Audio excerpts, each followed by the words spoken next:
बिस्मिल्लाहिर्रहमानिर्रहीम। Orient college इस्तलगम की तरफ से ऑनलाइन लेक्चर्स के सिलसिले में सेकेंड ईयर केमिस्ट्री के अगले लेक्चर के साथ मैं पेश खिदमत हूँ।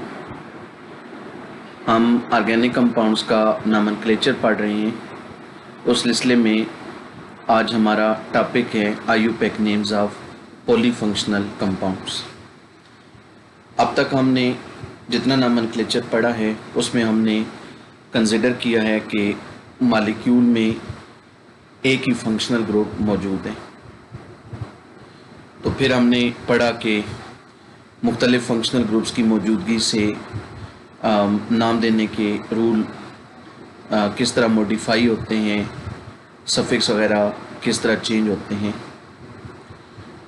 अब बहुत सारे ऑर्गेनिक कंपाउंड ऐसे भी हैं जिनमें एक से ज़्यादा फंक्शनल ग्रुप मौजूद होते हैं।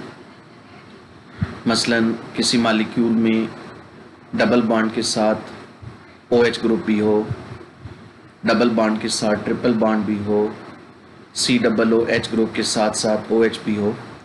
तो ऐसी हमें बहुत सारी एग्जांपल मिलती हैं कि मॉलिक्यूल्स में एक से ज़्यादा फंक्शनल ग्रुप्स मौजूद हैं। अब ऐसे कंपाउंड्स को अगर नाम देना हो तो उसके लिए हम एक फंक्शनल ग्रुप को प्रिंसिपल फंक्शनल ग्रुप कंसिडर करते हैं और तमाम तर जो रूल्स हैं नाम देने के वो उस प्रिंसिपल फंक्शनल ग्रुप के लिहाज से फॉलो करते हैं और बाकी जितने फंक्शनल ग्रुप्स होते हैं उन्हें सब्स्टिट्यूएंट्स के तौर पर ट्रीट करते हैं। अब इस बात का फैसला करने के लिए कि कौन सा फंक्शनल ग्रुप प्रिंसिपल होगा दिए गए फंक्शनल ग्रुप्स में से, IUPAC ने एक प्रायोरिटी ऑर्डर बनाया है, एक लिस्ट बनाई है प्रायोरिटी ऑर्डर की। वो लिस्ट डिटरमिन करती है कि किस फंक्शनल ग्रुप को किस फंक्शनल ग्रुप पर बर्तरी हासिल है। तो हम दिए गए मॉलिक्यूल में फंक्शनल ग्रुप्स को देखते होते हैं, उन फंक्शनल ग्रुप्स को उस प्रायोरिटी लिस्ट में चेक करते हैं कि उन ग्रुप्स में से कौन सबसे ऊपर है, वो प्रिंसिपल फंक्शनल ग्रुप होगा और बाकियों को हम सब्स्टिट्यूएंट बना देंगे। पहले हम उस प्रायोरिटी लिस्ट का जायज़ा लेंगे। आपको ये टेबल नज़र आ रहे हैं। इस टेबल में फंक्शनल ग्रुप्स के नाम और फार्मूले हैं और फिर दो कॉलम्स हैं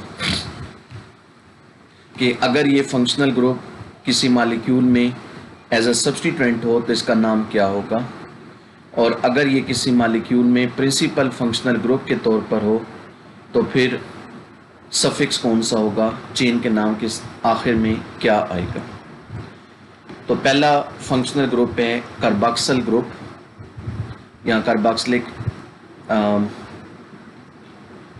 मैंने क्लासेस के नाम लिख दिए हैं, बहरहाल इससे फ़र्क नहीं पड़ता।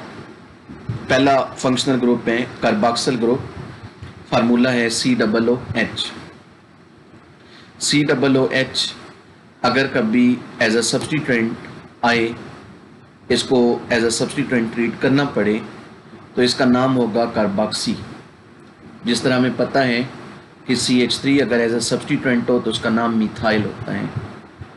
क्लोरीन एटम अगर एज अ सब्स्टिट्यूएंट हो तो उसका नाम क्लोरो होता है। तो इसी तरह अगर COOH कभी एज अ सब्स्टिट्यूएंट आए तो उसका नाम कार्बोक्सी होगा। और अगर ये प्रिंसिपल फंक्शनल ग्रुप हो तो फिर सफिक्स जो ऐड होगा along with name of chain वो ओइक एसिड होगा। ये चीज़ हम पहले पढ़ चुके हैं कार्बोक्सिलिक एसिड के नामनक्लेचर में कि उनके नामों के आखिर में ओइक एसिड आते हैं। तो ये सफिक्स यूज़ होते हैं। ये तब हम यूज़ करेंगे जब COOH प्रिंसिपल फंक्शनल ग्रुप होगा। अगला ग्रुप आ जाते हैं एस्टर ग्रुप, COO ग्रुप। अगर ये एज अ सब्स्टिट्यूएंट हो तो इसका नाम होगा R ऑक्सी कार्बोनाइल। यहाँ R से मुराद ये वाला ग्रुप होगा जो ऑक्सीजन के साथ अटैच होगा। ये वेरिएबल है। R से मुराद मिथाइल, इथाइल, इस तरह के ग्रुप हो सकते हैं। तो उस ग्रुप का नाम पहले आएगा, उसके बाद हाइफन और फिर ऑक्सी कार्बोनाइल। ये लफ्ज़ फिक्स है ऑक्सी कार्बोनाइल। तो ये एज अ सब्स्टिट्यूएंट एस्टर का फिर नाम होगा। और अगर ये प्रिंसिपल फंक्शनल ग्रुप हो तो फिर सफिक्स यूज़ होगा OATE, ये हम नॉमेनक्लेचर में पढ़ चुके हैं। Acyl halides next functional group as a substituent, इसका नाम हेलो कार्बोनाइल और बतौर suffix OYL halide. Amides substituent के तौर पर कार्बामोइल और सफिक्स हो तो प्रिंसिपल फंक्शनल ग्रुप हो तो सफिक्स होगा अमाइड। इसी तरह एल्डिहाइडिक ग्रुप है, अगर ये एज अ सब्स्टिट्यूएंट आए तो इसका नाम फार्माइल होगा, और अगर ये प्रिंसिपल फंक्शनल ग्रुप है तो सफिक्स यूज़ होगा AL। हमें पता है एल्डिहाइड्स के नामों के आखिर में AL आता है। कीटो ग्रुप अगर एज अ सब्स्टिट्यूएंट हो तो इसका नाम ऑक्सो होगा, और प्रिंसिपल फंक्शनल ग्रुप हो तो सफिक्स यूज़ होगा ONE। कीटोन्स के नामों के आखिर में ONE आता है, प्रोपेनोन, ब्यूटेनोन, पेंटेनोन वगैरह। Alcohol OH group as a substituent हो तो हाइड्रोक्सी, प्रिंसिपल फंक्शनल ग्रुप हो तो सफिक्स होगा ओल। अल्कोहल्स के नामों के आखिर में OL आता है, मीथेनॉल, इथेनॉल, प्रोपेनॉल वगैरह। Amines amino group NH2 as a substituent हो तो अमाइनो और सफिक्स हो तो अमाइन। अल्कीन्स और अल्काइंस ये एज अ सब्स्टिट्यूएंट नहीं आते, तो हमेशा ये बतौर सफिक्स यूज़ होंगे, तो फिर सफिक्स के तौर पर नाम में आएगा ईन। अल्कीन के लिए डबल बॉन्ड के लिए ईन और ट्रिपल बॉन्ड के लिए आइन। तो चंद जो फंक्शनल ग्रुप्स हैं जिनसे इस लेवल पे FSC लेवल पे हमें वास्ता पढ़ सकते हैं, मैंने उनको इस लिस्ट में इंक्लूड किया है। अदरवाइज इस लिस्ट में और भी ग्रुप शामिल हैं। तो अब हम इस प्रायोरिटी लिस्ट को मद्देनज़र रखते हुए एग्जांपल लेंगे पॉलीफंक्शनल कंपाउंड्स के नामों की, कि उनके नाम कैसे बनाए जाते हैं। तो एक एग्जांपल लें, ये स्ट्रक्चर आप देख रहे हैं CH3 CHOH COOH। इसमें अब दो फंक्शनल ग्रुप हैं, एक ये COOH है और एक ये OH है। तो अब हमने फैसला करना है कि किसकी प्रायोरिटी ज़्यादा है, कौन प्रिंसिपल फंक्शनल ग्रुप होगा। तो कार्बोक्सिल ग्रुप इस लिस्ट में सबसे ऊपर है, OH काफ़ी नीचे है, तो यहाँ COOH प्रिंसिपल फंक्शनल ग्रुप बनेगा और OH सब्स्टिट्यूएंट बनेगा। अब जब COOH प्रिंसिपल फंक्शनल ग्रुप होगा तो इसका मतलब होगा कि हम इस मॉलिक्यूल को एक कार्बोक्सिलिक एसिड कंसिडर करेंगे। तो आप कार्बोक्सिलिक एसिड को नाम देने वाले जो रूल्स हैं उनको यहाँ अप्लाई कर दें। वो रूल कौन से हैं? वो रूल ये हैं कि लॉन्गेस्ट चेन सेलेक्ट कर लें, तो ये चेन सेलेक्ट हो गई। आगे वो कहता है कि नंबरिंग हमेशा इसी COOH के कार्बन से शुरू होगी क्योंकि ये हमेशा एंड पे होता है। फिर अगला रूल है कि सब्स्टिट्यूएंट्स को नाम दें, तो 2 कार्बन नंबर 2 पे ये OH आ रहा है। अब OH सब्स्टिट्यूएंट होगा, तो इस लिस्ट में आप पढ़ चुके हैं कि OH सब्स्टिट्यूएंट हो तो इसका नाम हाइड्रोक्सी होगा। तो हम नाम में लिखेंगे 2 हाइड्रोक्सी, और भी अगर कोई सब्स्टिट्यूएंट है तो वो भी मेंशन कर दें अल्फ़ाबेटिकल आर्डर में। और फिर आखिर में चेन का नाम, कार्बोक्सिलिक एसिड के नाम अल्केनोइक एसिड की तर्ज पे होते हैं। यहाँ 3 कार्बन है तो नाम हो जाएगा प्रोपेन से प्रोपेनोइक एसिड, तो यूं इसका नाम बन गया 2 हाइड्रोक्सी प्रोपेनोइक एसिड। एक और एग्जांपल लें, इस मॉलिक्यूल में एक फंक्शनल ग्रुप है COOH जो कि ब्लू कलर में है, और दूसरा फंक्शनल ग्रुप है C+O जो कि रेड कलर में है। एक कार्बोक्सिल ग्रुप है और एक कीटो ग्रुप है। अगर प्रायोरिटी आर्डर में देखें तो कार्बोक्सिल ग्रुप ऊपर है और कीटो ग्रुप नीचे हैं। तो अब क्या होगा कि इस मॉलिक्यूल को हम कार्बोक्सिलिक एसिड के तौर पर लेंगे और जो C+O ग्रुप है उसे सब्स्टिट्यूएंट के तौर पर लेंगे। तो कार्बोक्सिलिक एसिड को नाम देने वाले रूल अप्लाई कर दें। लॉन्गेस्ट चेन, यहाँ एक ही चेन है विदाउट एनी सब्स्टिट्यूएंट, 1 2 3 4 5, ये 5 कार्बन की चेन। क्योंकि कार्बोक्सिलिक एसिड है तो नंबरिंग हमेशा इस कार्बन से शुरू होगी, ये 1 पे होगा।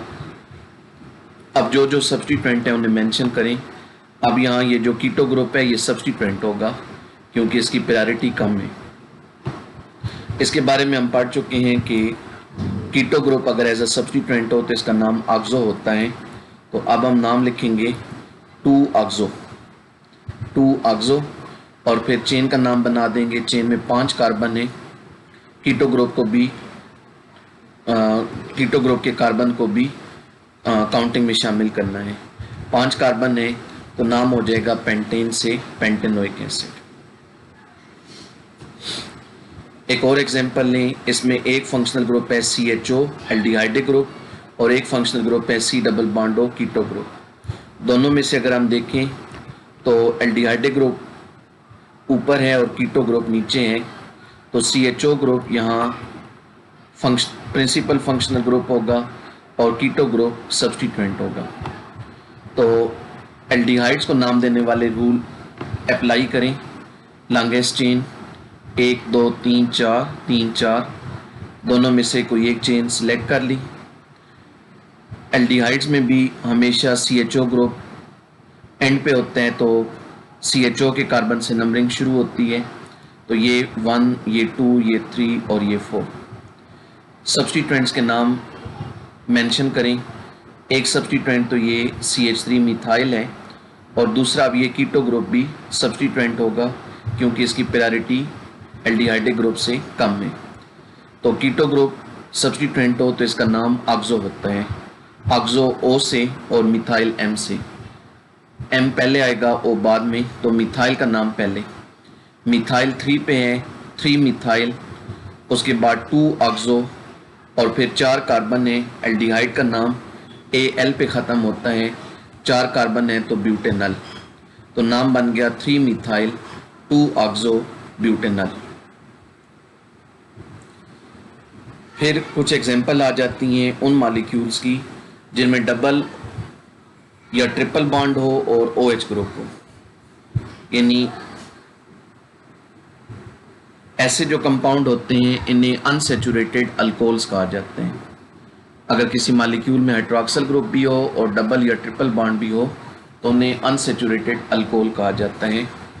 तो इनको नाम देने के लिए रूल क्या है, OH और डबल या ट्रिपल बॉन्ड में से अगर आप प्रायोरिटी देखें तो वो OH की ज़्यादा आएगी। ये OH ऊपर वाक़ है और डबल और ट्रिपल बॉन्ड नीचे हैं। तो इसका मतलब होगा कि जब अनसैचुरेटेड अल्कोहल होंगे तो हम उनको नाम अल्कोहल की तर्ज पे देंगे। अब रह गए डबल और ट्रिपल बॉन्ड, उनके बारे में आपने टेबल में पढ़ा है कि वो एज अ सब्स्टिट्यूएंट नहीं होते, वो बतौर ईन और आइन ही मेंशन होते हैं। तो अब जो नाम होंगे मॉलिक्यूल्स के वो कुछ इस तरह के होंगे, M अल्कीन N ओल या M अल्काइन N ओल। जितने कार्बन चेन में होंगे उतने कार्बन के अकॉर्डिंग हम अल्कीन का नाम लिखेंगे, मसलन ब्यूटीन, पेंटीन, हेक्सीन वगैरह, और फिर OH की पोजीशन लिखेंगे और फिर OH को मेंशन करने के लिए ओल लिख देंगे। तो ओल के साथ फिर अल्केन लफ्ज़ नहीं आएगा, यानी अल्केनोल नहीं आएगा क्योंकि वो शुरू में एक दफ़ा लिखा जा चुका, तो सिर्फ हम OL लिख देंगे। मसलन ये स्ट्रक्चर मुलाहिज़ा करें, इसमें लॉन्गेस्ट चेन आपको ब्लैक कलर में नज़र आ रही है। नंबरिंग उस तरफ से करेंगे जिस तरफ से OH नज़दीक होगा। यहाँ डबल बॉन्ड भी है लेकिन डबल बॉन्ड को आपने मद्देनज़र नहीं रखना कि वो कहाँ से करीब है, आपने OH को मद्देनज़र रखना है। तो राइट साइड से फिर नंबरिंग करेंगे। उसके बाद सब्स्टिट्यूएंट को मेंशन करना है। ये CH3 मिथाइल सब्स्टिट्यूएंट है कार्बन नंबर 5 पे, तो हम लिखेंगे 5 मिथाइल। उसके बाद हमने क्या करना है, डबल बॉन्ड की पोजीशन लिखनी है और अल्कीन लिखना है। डबल बॉन्ड 3 पे है तो हम आगे लिखेंगे 3, 6 कार्बन है तो हेक्सीन, फिर OH की पोजीशन 2 और फिर OH मेंशन करने के लिए O। नाम बन जाएगा 5 मिथाइल 3 हेक्सीन 2 O या 5 मिथाइल हेक्स 3ईन 2 O। हम हेक्सीन इकट्ठा भी लिख सकते हैं और ये भी कर सकते हैं कि हेक्स पहले लिखें फिर 3ईन लिखें और फिर 2O लिखें। तो 5 मिथाइल हेक्स 3ईन 2O। इसी तरह इसमें OH भी आ रहा है और ट्रिपल बॉन्ड भी आ रहा है, ये एक ही चेन है, कोई सब्स्टिट्यूएंट नहीं है। नंबरिंग उधर से करें जिधर से OH नज़दीक है, तो राइट से OH 1 पे है, राइट से नंबरिंग की। अब ट्रिपल बॉन्ड की पोजीशन 3, 5 कार्बन है पेंटाइन, यहाँ सॉरी पेंटीन लिखा गया, ये पेंटाइन होगा, 3 पेंटाइन, फिर OH की पोजीशन 1 और फिर ओल, 3 पेंटाइन 1 ओल या पेंट 3 आइन 1 ओल, ये नाम बन जाएगा। तो जब OH के साथ डबल या ट्रिपल बॉन्ड हो तो दोनों को चेन के नाम में शामिल करते हैं, फिर ये नहीं होता कि किसी एक को हमने सब्स्टिट्यूएंट बनाना है। तो डबल और ट्रिपल बॉन्ड की ये एक्सेप्शन है कि ये एज अ सब्स्टिट्यूएंट नहीं आते। बाकी फंक्शनल ग्रुप के साथ जब ये शामिल होंगे तो प्रिंसिपल फंक्शनल ग्रुप तो दूसरा ही होगा, लेकिन ये इनका नाम भी चेन के अंदर ही आएगा, इनका नाम अलहदा से एज अ सब्स्टिट्यूएंट नहीं आएगा। फिर इसके बाद हम आते हैं, अगर किसी मालिक्यूल में डबल और ट्रिपल बॉन्ड दोनों हों तो फिर नाम कैसे दिया जाएगा। इसमें फिर हम दो चीज़ों को मॉडिफाई करेंगे, नंबर 1 नंबरिंग का रूल और नंबर 2 चेन का नाम। पहले नंबरिंग की बात करते हैं कि अगर डबल बॉन्ड भी हो और ट्रिपल बॉन्ड भी हो तो नंबरिंग में हम किसको प्रेफर करेंगे। तो इसमें रूल ये है कि numbering is made from where either of double और triple bond is nearer. Numbering उस तरह से की जाती है जिस तरह से कोई एक, इनमें से कोई एक ज़्यादा नज़दीक होता है। आसान अल्फाज में आप ये कह लें कि जिस तरफ से दोनों की पोजीशन लोअर होती है, दोनों को लोअर पोजीशन मिलती है, उधर से नंबरिंग की जाती है। इसमें किसी एक को नहीं देखना होता कि डबल बॉन्ड को देखना है कि वो कहाँ से करीब है या ट्रिपल बॉन्ड को देखना है, नहीं, जो ज़्यादा करीब होगा। एक मालिक्यूल में अगर एक तरह से 2 पे डबल बॉन्ड है और दूसरी तरह से 3 पे ट्रिपल बॉन्ड है तो हम उधर से नंबरिंग करेंगे जिधर से डबल बॉन्ड नज़दीक है, क्योंकि वो 2 पे आ रहे हैं। एक और मालिक्यूल में अगर 1 पे ट्रिपल बॉन्ड है और 4 पे डबल बॉन्ड है तो हम ट्रिपल बॉन्ड वाली साइड से नंबरिंग करेंगे। तो नंबरिंग का एक तो रूल ये है कि जिस तरफ से जो ज़्यादा करीब होगा उधर से नंबरिंग करें। अब दूसरा केस आ जाता है कि अगर दोनों की पोजीशन इक्वल हो, दोनों इक्वल डिस्टेंस पे हो, एक तरह से जितने कार्बन पे डबल बॉन्ड हो, दूसरी तरह से उतने कार्बन पे ट्रिपल बॉन्ड हो, फिर क्या होगा। फिर रूल ये कहता है कि फिर डबल बॉन्ड को प्रेफर करें, फिर डबल बॉन्ड को प्रेफर करना है। तो ये नंबरिंग का रूल हो गया। पहले मैं नंबरिंग को एक्सप्लेन कर दूं, फिर चेन के नाम की तरफ आएंगे। तो ये पहला स्ट्रक्चर मुलाहिजा करें। इसमें अगर राइट से देखें आप तो 1 पे डबल बॉन्ड आ रहा है और लेफ्ट से देखें तो 1 2 3 पे ट्रिपल बॉन्ड आ रहा है। तो हम इसमें प्रेफर डबल बॉन्ड को करेंगे क्योंकि वो ज़्यादा करीब आ रहे हैं। राइट साइड से क्योंकि डबल बॉन्ड ज़्यादा करीब है 1 पे, जबकि लेफ़्ट से ट्रिपल बॉन्ड दूर है 3 पे, तो इसलिए हम राइट से नंबरिंग करेंगे। फिर नीचे वाले स्ट्रक्चर को देखें, इसमें अगर हम लेफ़्ट से देखें तो 2 पे ट्रिपल बॉन्ड आ रहा है और राइट से देखें तो 1 2 3 पे डबल बॉन्ड आ रहा है। तो यहाँ राइट से डबल बॉन्ड दूर है, लेफ़्ट से ट्रिपल बॉन्ड करीब है, तो हम लेफ़्ट से नंबरिंग करेंगे। अब एक स्ट्रक्चर में हमने डबल बॉन्ड की तरह से नंबरिंग की क्योंकि वो ज़्यादा करीब था, और दूसरे स्ट्रक्चर में ट्रिपल बॉन्ड वाली साइड से नंबरिंग की क्योंकि वो ज़्यादा करीब था। अब ये तीसरा स्ट्रक्चर देखें, इसमें राइट से देखें तो 1 2 पे डबल बॉन्ड आ रहा है और लेफ़्ट से देखें तो 1 2 पे ही ट्रिपल बॉन्ड आ रहा है। इसमें डबल और ट्रिपल बॉन्ड की पोजीशन सेम आ गई, दोनों इक्वल डिस्टेंस पे हैं। तो अब रूल ये कहता है कि आप डबल बॉन्ड को प्रेफर करें। तो अब हम राइट साइड से नंबरिंग करेंगे, राइट साइड से नंबरिंग करेंगे, उधर से डबल बॉन्ड करीब है। तो ये नंबरिंग के हवाले से रूल है अगर एक मालिक्यूल में डबल और ट्रिपल बॉन्ड दोनों हों तो। अब आ जाएं चेन के नाम की तरफ। चेन का नाम कैसा होगा अगर ये दोनों हो तो चेन का नाम इस तरह का होगा, M अल्कीन N आइन। M से मुराद डबल बॉन्ड की पोजीशन ले लें, N से मुराद ट्रिपल बॉन्ड की पोजीशन। अल्कीन का नाम डबल बॉन्ड के लिहाज से अल्कीन का नाम पूरा आएगा, यानी जितने कार्बन है चेन में उसके लिहाज से प्रीफिक्स जैसे प्रो, बट, पेंट, हेक्स वगैरह, साथ में ई लगा दें, प्रोपीन, ब्यूटीन, पेंटीन, हेक्सीन वगैरह। और फिर आगे ट्रिपल बॉन्ड के लिए सिर्फ YNE लिखेंगे। अब YNE के साथ दोबारा प्रीफिक्स नहीं लिखेंगे, प्रीफिक्स पीछे एक दफ़ा मेंशन हो चुका, तो आप दोबारा लिखने की ज़रूरत नहीं है। तो YNE जो सफिक्स है वो अकेला आएगा और ENE जो सफिक्स है वो प्रीफिक्स के साथ आएगा। तो अब इन एग्जांपल्स की तरफ दोबारा आ जाए। पहला जो स्ट्रक्चर है इसमें नंबरिंग में एक्सप्लेन कर चुका, राइट से करेंगे। सब्स्टिट्यूएंट है ही कौन नहीं, तो डायरेक्ट चेन का नाम लिखना है। कार्बन है 6, डबल बॉन्ड की पोजीशन 1, तो आप लिखेंगे 1 हेक्सीन। 6 कार्बन है तो हेक्सीन, 1 हेक्सीन, फिर ट्रिपल बॉन्ड की पोजीशन 3 और फिर आगे आइन, 1 हेक्सीन 3 आइन, ये नाम बन गया 1 हेक्सीन 3 आइन। नीचे वाले को देखें, इसमें सब्स्टिट्यूएंट कोई भी नहीं है, डायरेक्ट चेन का नाम लिखें। डबल बॉन्ड की पोजीशन 4, 7 कार्बन है हेप्टीन, फिर ट्रिपल बॉन्ड की पोजीशन 2 और फिर लिख दें YNE, नाम बन गया 4 हेप्टीन 2 आइन।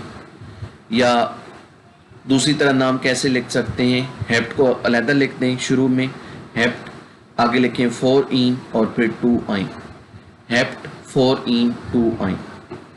और ये तीसरा स्ट्रक्चर, इसमें भी कोई सब्स्टिट्यूएंट नहीं है, नंबरिंग के बाद डायरेक्ट चेन का नाम बनाएं।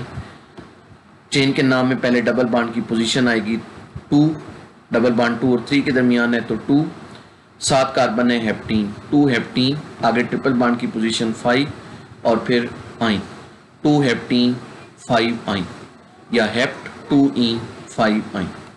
तो इस तरीके से इन मालिक्यूल्स को नाम दिए जाते हैं। तो ये हमारे पास आज का लेक्चर था पॉलीफंक्शनल कंपाउंड्स के IUPAC नेम्स के हवाले से। तो कल इंशाल्लाह नॉमेनक्लेचर के हवाले से हमारा आखिरी लेक्चर होगा। कल हम नॉमेनक्लेचर के हवाले से मुख्तलिफ मिक्स पॉइंट्स को डिस्कस करेंगे और साथ साथ मुख्तलिफ रैंडम एग्जांपल्स को भी। तो कल का लेक्चर जो होगा वो थोड़ा नॉन ट्रेडिशनल वे में होगा, हो सकता है कि ये लेक्चर जो ये लाइव हो। तो इसके बाद इंशाल्लाह नॉमेनक्लेचर का जो सिलसिला है ये मुकम्मल हो जाएगा। तो कल इंशाल्लाह अगले लेक्चर के साथ दोबारा पेश खिदमत होंगे। अपना ख्याल रखिएगा। अल्लाह हाफ़िज़।